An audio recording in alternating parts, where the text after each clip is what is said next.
Daniel Carter stood beneath the flickering lights of his small repair shop in Austin, Texas, tightening a bolt on an old Ford pickup. His blue work shirt was stained with oil, his boots were dusty, and his hands were rough from years of honest labor. He had never been ashamed of his work. That afternoon, his former girlfriend, Vanessa Reed, walked into the garage with several friends. She wore an expensive designer jacket and carried herself like someone who believed success could be measured by appearances. When she saw Daniel covered in grease, she laughed loudly enough for everyone nearby to hear. "So this is where you ended up?" Vanessa asked, looking around the modest garage. Daniel calmly wiped his hands and greeted her. She smiled sarcastically before saying, "I left you because you had no ambition. After all these years, you're still just a mechanic." Her friends laughed, while Daniel remained completely silent. Daniel remembered when Vanessa had once promised they would build a future together, but she eventually became embarrassed by his career. She wanted luxury restaurants, expensive vacations, and influential friends. Daniel wanted something different, a successful garage built through hard work. Their relationship ended, but he never allowed bitterness to control him. Vanessa pointed toward Daniel's battered toolbox. "You know, some people actually become successful," she said. "They don't spend their lives fixing other people's broken cars." Daniel looked at her and answered quietly, "There's nothing shameful about repairing something that someone else has given up on." His words suddenly made the room silent. Before Vanessa could respond, the sound of several powerful engines echoed outside. A black luxury SUV stopped directly in front of the garage. Two security officers stepped out, followed by a sharply dressed man in his early 50s. Daniel immediately recognized him as Richard Harrison, CEO of Harrison Automotive, one of America's largest automobile companies. Richard walked directly toward Daniel, ignoring everyone else. "Mr. Carter?" he asked. Daniel nodded, confused. Richard suddenly extended his hand. "I've been looking for you for months." Daniel shook his hand politely, but had no idea why a billionaire CEO would know his name.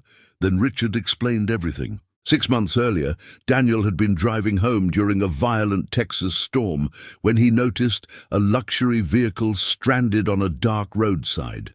Most drivers passed without stopping. Daniel pulled over and discovered that the driver was trapped inside because the vehicle's electrical system had failed dangerously.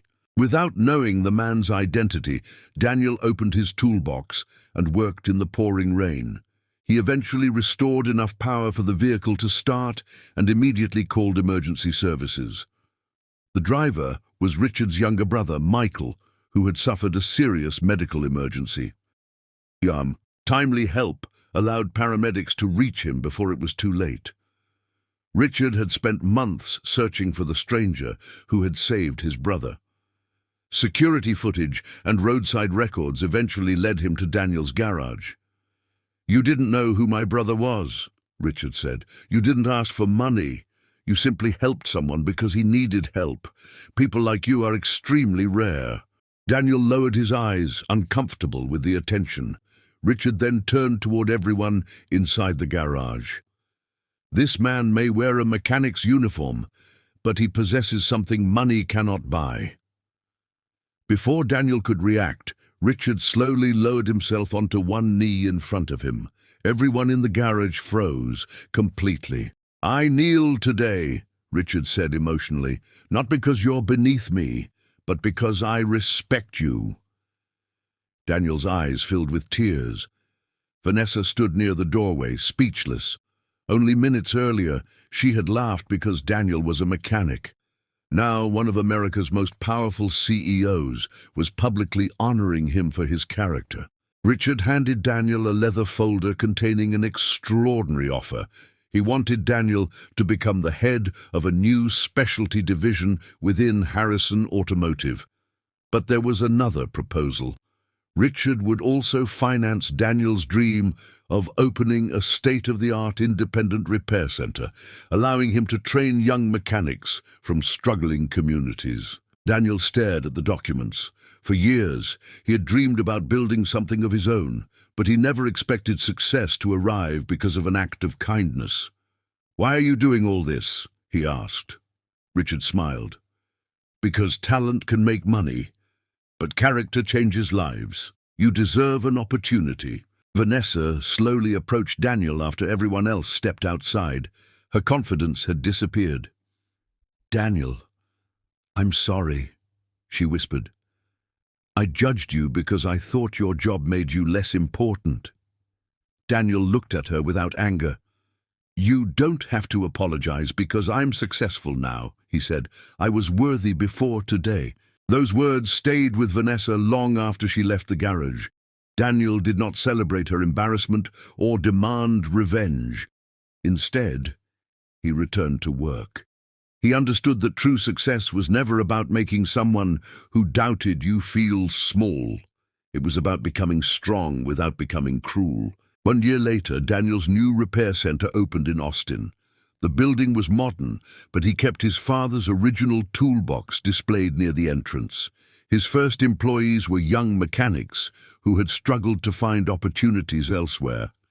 Daniel taught them the same lesson his father had taught him. Honest work is never something to hide. The story eventually reached national audiences after Richard publicly shared what Daniel had done.